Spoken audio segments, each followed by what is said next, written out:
Kalau saya lihat Pak Ganjar dan Pak Anies yang lebih sering memojokkan atau terdorong atau berambisi memojokkan Prabowo Subianto itu lebih lebih sering Anies Baswedan ketimbang Pak Ganjar Pranowo. Ya, karena berdasarkan apa yang saya lihat dari beberapa proses, misalnya di debat Pilpres kemarin dan kemarin lagi, memang nampak sekali Pak Anies Baswedan lebih sering, lebih berambisi untuk memojokkan Prabowo Subianto. Berbeda dengan Pak Ganjar Pranowo, mungkin kalau Pak Ganjar Pranowo frekuensinya sedikit ya. Ada sih ada tapi ya masih masih sedikit. Kenapa begitu? Kemudian dari saya lihat rating Prabowo Subianto yang sangat fantastik. Tidak menutup kemungkinan Pak Anies Baswedan dan Pak Ganjar Pranowo akan membangun satu komunikasi politik di mana kedua paslon ini akan sepakat untuk menyiapkan segala sesuatu dalam tanda kutip bagi Prabowo Subianto. Kalau seandainya prediksi saya berkaitan dengan upaya membangun komunikasi politik antar Pak Ganjar Pranowo dan Pak Anies Baswedan, maka saya pikir ini langkah yang sangat keliru, baik berupa keputusan yang diambil oleh Pak Ganjar Pranowo ataupun baik berupa keputusan yang diambil oleh Pak Anies Baswedan untuk menyudutkan, mendiskreditkan Pak Prabowo Subianto. Itu merupakan langkah politik yang saya nilai kurang tepat dalam membaca perilaku-perilaku politik di pentas politik. Nah, jadi begini, kita kan tahu sendiri bagaimana sih perjalanan karir dari Pak Prabowo Subianto, terutama ketika masuk di Pilpres. Dan untuk Pilpres 2024 kan Pak Joko Widodo tidak lagi maju sebagai capres, dan Pak Joko Widodo merupakan satu-satunya rival politik dari Pak Prabowo Subianto. Kemudian otomatis kan untuk panggung Pilpres 2024 Pak Prabowo Subianto itu mendapat hal-hal yang sangat-sangat spesial karena dapat dikatakan dia merupakan peserta kontestan Pilpres yang memiliki kapasitas spesial. Dia sudah mendapat perhatian publik. Misalnya itu nampak dari perolehan suara ketika dia harus bersaing dengan Pak Joko Widodo.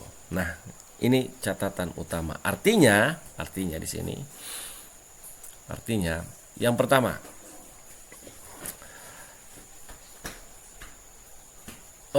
karena Pak Ganjar kan dia dicapreskan oleh PDIP dan beberapa partai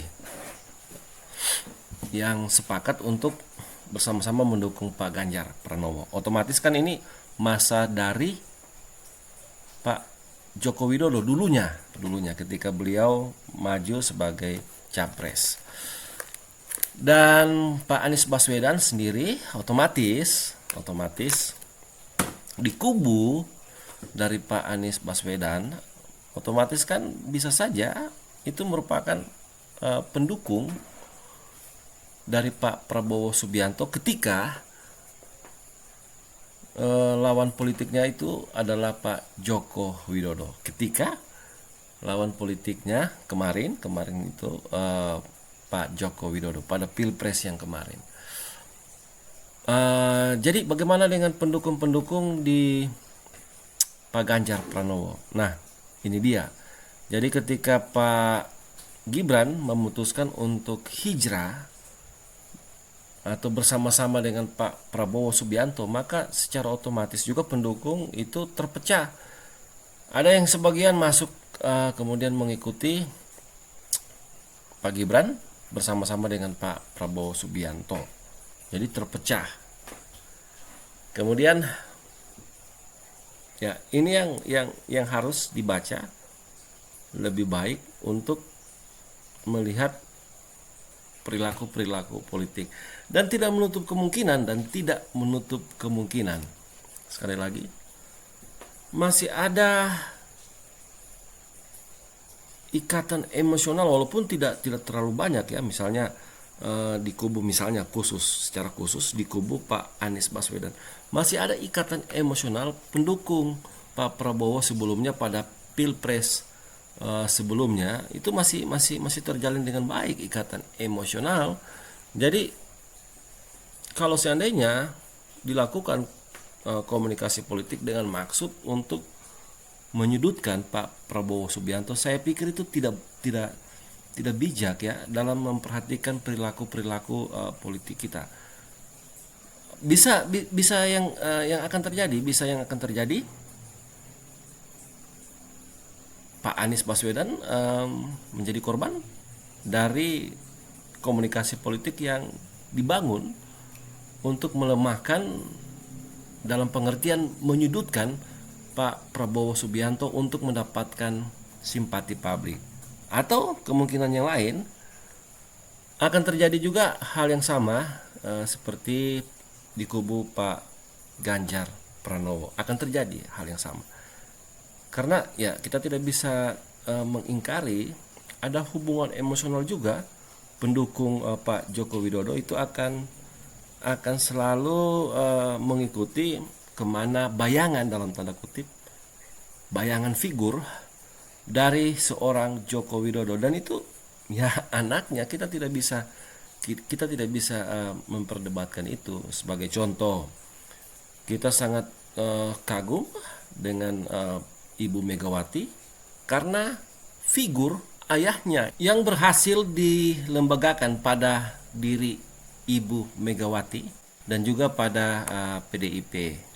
Dan memang figur Pak Soekarno itu sangat-sangat luar biasa, dan ini juga berlaku pada posisi atau kapasitas Pak Joko Widodo sebagai ayah dari Gibran. Kita mau ngomong gimana ya, memang ya sudah seperti itu. Dan Gibran juga kan ya dapat dikatakan hampir serupa dengan ayahnya. Nah, ini yang tidak dipahami. Artinya ya bisa saja pendukung dari di kubu Pak Ganjar Pranowo yang memang itu menjadi pendukung dari Pak Joko Widodo, para pemilih, tiba-tiba nanti kemungkinan akan beralih dan memilih Prabowo Gibran, kemungkinan begitu.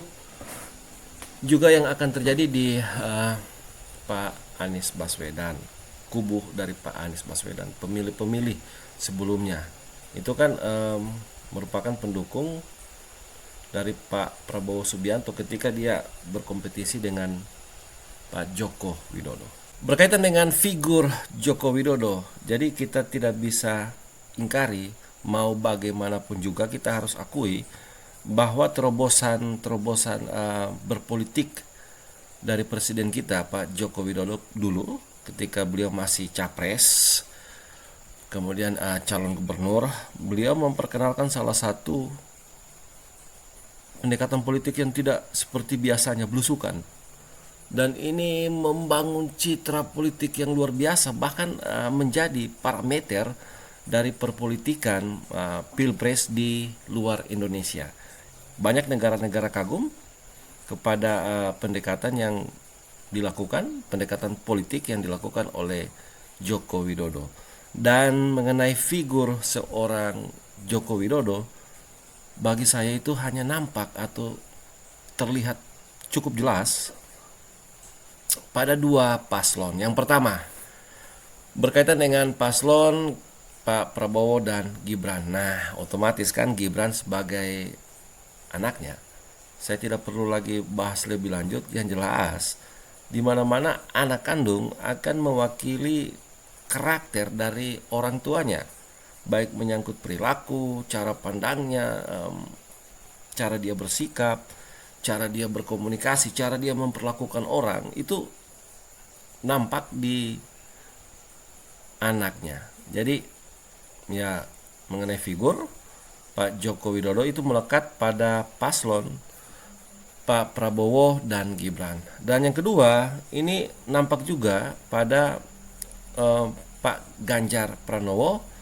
dan Pak Mahfud. Tapi khusus saya lihat itu sangat nampak figur Joko Widodo pada Pak Ganjar Pranowo berkaitan dengan ya orang yang ya bergaul ya simple, tidak memandang bulu siapa dia, mau duduk di mana, mau nongkrong di mana, mau minum bareng sama siapa saja, welcome. Tapi kok akhir-akhir ini saya melihat sepertinya ada pembatasan pada figur Joko Widodo yang dimunculkan oleh Pak Ganjar Pranowo. Apa karena Pak Ganjar Pranowo tapi kalau saya pikir Pak Ganjar Pranowo tidak begitu ya, karena nampak sekali. Mungkin tim-tim yang membentuk ini loh yang harus Bapak lakukan, tolong dikurangi yang ini, tolong dikurangi yang ini dalam berperilaku, terutama ketika berhadapan dengan ya pendukung Bapak, ketika berhadapan dengan masyarakat, tolong yang ini begini. Makanya dalam hal-hal tertentu saya lihat kok sepertinya ada perubahan yang ya tidak terlalu banyak sih, hanya sedikit saja perubahan perilaku dari Pak Ganjar Pranowo, sehingga figur seorang Joko Widodo tidak begitu banyak ditampakkan oleh Pak Ganjar Pranowo, karena mungkin tim ahli dari Pak Ganjar Pranowo, terutama tim yang memiliki tugas membangun branding Pak Ganjar Pranowo, itu menaruh atau berhati-hati dalam perilaku Pak Ganjar Pranowo yang memang itu perilaku bawaan dia, yang memang itu kita melihatnya dekat dengan figur Joko Widodo, artinya begitu. Dan mungkin itu terakhir alasan kenapa Pak Anies Baswedan harus bekerja keras untuk membangun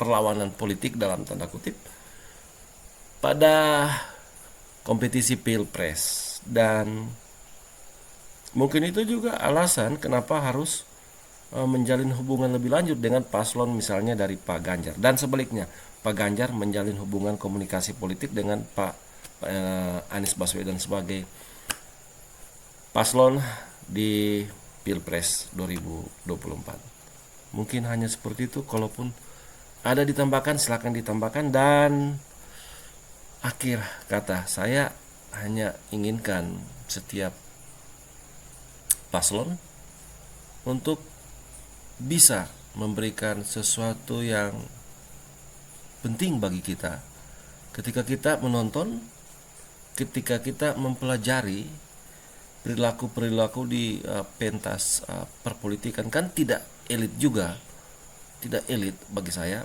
kalau itu anak-anak bisa memahami kok kayak begini ya kita dunia politik kita ya harus begitu ya. Kemudian mereka nanti akan menirunya ketika mereka mungkin pengen jadi calon gubernur, calon bupati, atau mungkin calon kepala desa, atau mungkin calon presiden mendatang. Jadi kita mewarisi, kita mendidik anak-anak kita untuk ya kalau kamu ingin berpolitik maka yang kamu harus lakukan adalah menyudutkan orang. Perpolitikan bukan seperti itu kalau menurut saya, dan memang dunia saya adalah dunia ilmu sosial dan politik. Saya Adriani Tobondo mengucapkan banyak terima kasih, dan sekiranya harapan saya dunia politik kita harus bangun dengan sangat berkualitas, juga mencirikan karakter kita sebagai karakter yang menghargai berbagai perbedaan, termasuk dalam hal perbedaan pandangan.